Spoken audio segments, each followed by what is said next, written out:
ICA presents.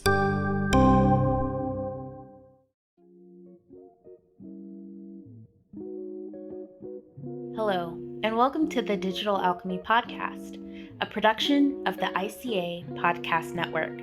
My name is Moya Bailey. I'm an associate professor in the Department of Communication Studies at Northwestern University and the founder of the Digital Apothecary Lab. For this episode, I've invited Sarah J. Jackson to join me in discussing friendship and collaboration, how the two can help cultivate exceptional scholarly works in the academic world, and how to maintain a space of respect as colleagues and as friends. And though she's not with us today, we must shout out Brooke Foucault-Wells, whose friendship, scholarship, and collaboration are an integral part of this conversation that we're having. Well, thanks for having me, Moya. It's fun to get to chat with you about this. Brooke and I were hired as assistant professors at the same time. Our offices were next door to each other, but our work, at least we thought, wasn't very similar. We liked each other. We were new colleagues and we would chit-chat in the hallway. It wasn't until the Moya and YPD case that I walked over there and said, hey, I'm watching this thing happen on Twitter. I totally want to write about this. Here's my framework, counterpart, et cetera, et cetera. She was like, I don't know about that, but what you need is network science. And I was like, I don't know about that. Basically, we handed each other books from our own bookshelves to read about what we were doing and what our framework was. Oh, wow. That started not only us being inspired to collaborate on answering these questions with multiple methods and approaches, but really a friendship. We're both junior women faculty. We're both navigating the ins and outs of what that means, and it means a lot. I had started a junior feminist faculty writing group that Brooke joined and later you joined, and we sort of just built our friendship from there. It's interesting because it wasn't like we went into it, oh, we're going to become good friends. We became good friends in part because both of us, in the process of collaboration and in the process of being colleagues, found that we actually really liked the other person and that we had values in common. I love that. I feel so blessed to have come into the partnership and connection through that feminist faculty writing group that you started. As I recall, it was us talking about our different work on Twitter hashtags that got us thinking about the HashtagActivism book. Do you remember how that came together? I obviously knew who you were because your Black feminist scholars knew Moya Bailey before everybody else knew Moya Bailey. Let's put it that way. And we were affiliated with the Women, Gender, and Sexuality Studies program at the time, and were as well. And we invited you to the group, and that group was great because we didn't just get together as a writing group and do check-ins around our projects.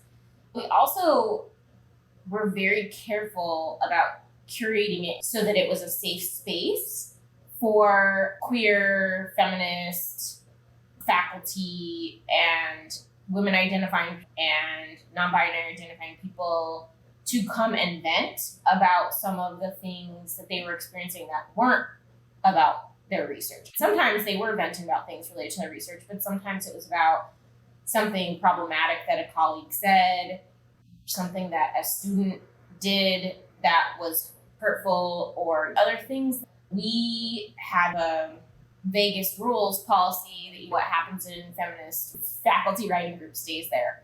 And we enforce that.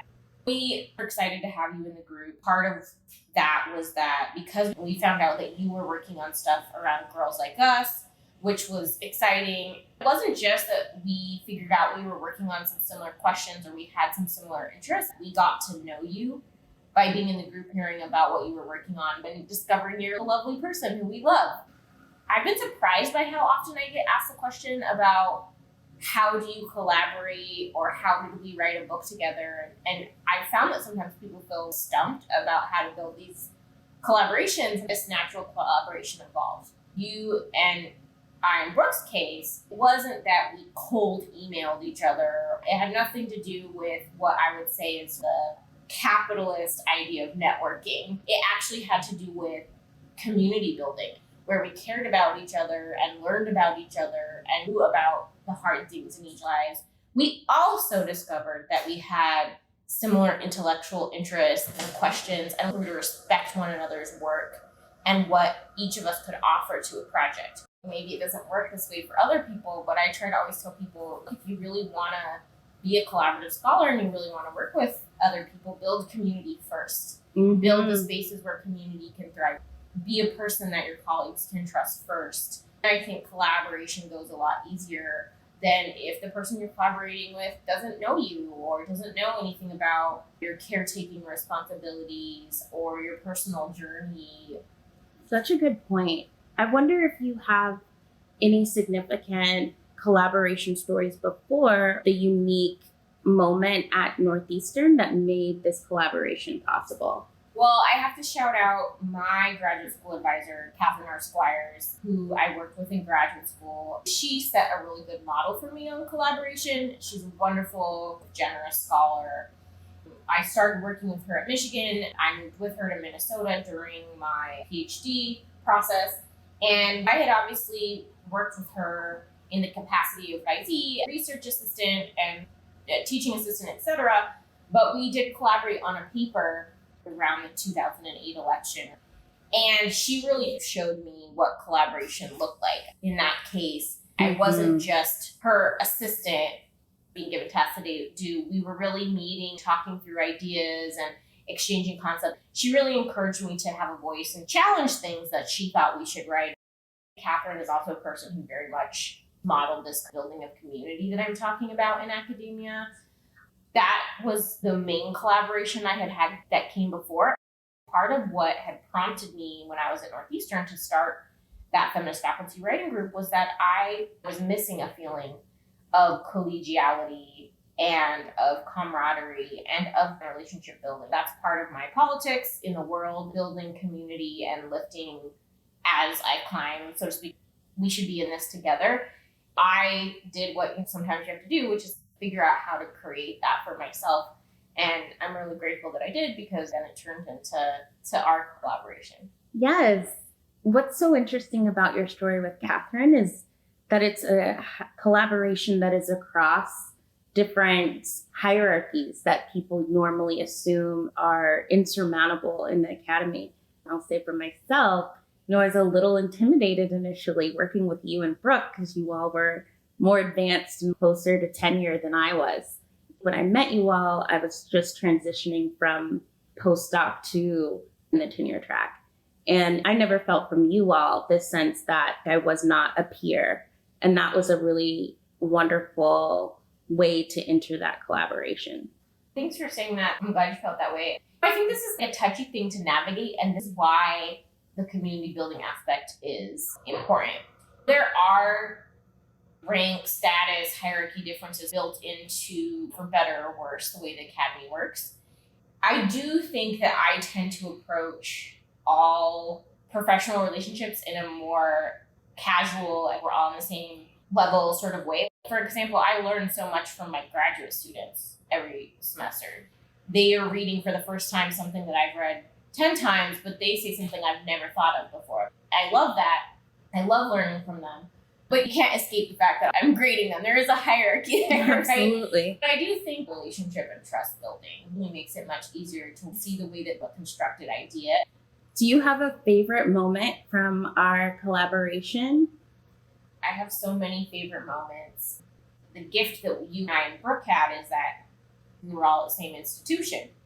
We got to actually sit in the same room and write together.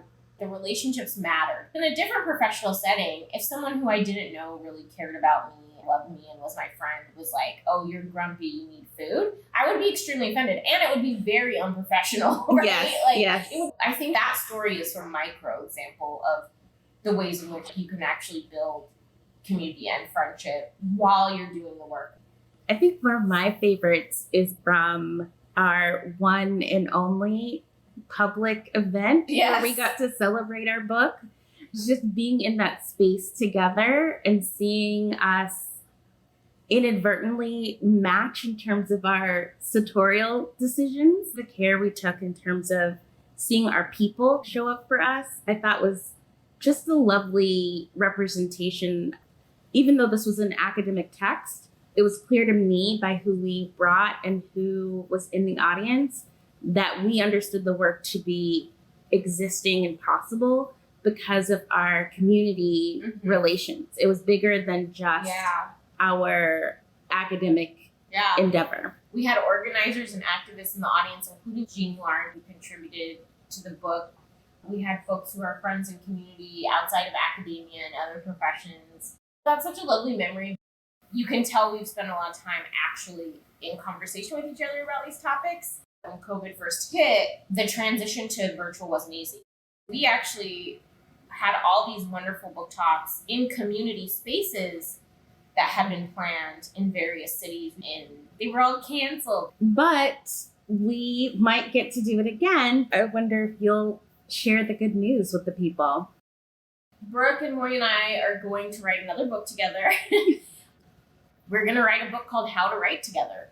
What we have found in the aftermath of this successful collaboration is that a lot of people want to collaborate. There's a lot of mixed messages in the academy. We've heard folks say to us privately, I heard if you co-author, then it doesn't really count. Or I've heard these horror stories about co-authoring with senior scholars, or had this horrible experience where as a graduate student, I was taken advantage of by another scholar. Or we are like, actually, it's totally possible. It's possible through building relationships.